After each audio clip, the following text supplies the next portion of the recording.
זה קודם כל חיוך מאיר, הוא בן 9.5, הוא אוהב מאוד את הסוסים, הוא משקיע ברכיבה, ותראו איזה תוצאות יפות הוא מיד יביא לפנינו.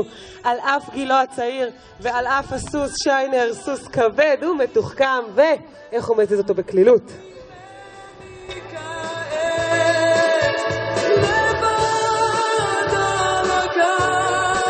תחזיקי ספורט שיזכה במקום ראשון.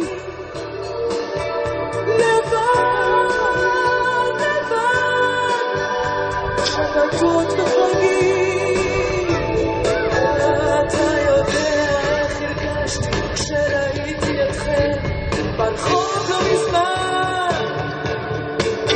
הייתי בסדר, לא הראיתי שום סימן, אבל בלילה בכיתי איך התארתי את הטעם.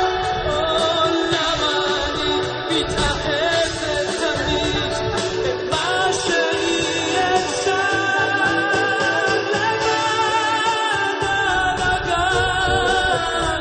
שבתות וחגים לבד, שבתות וחגים לבד.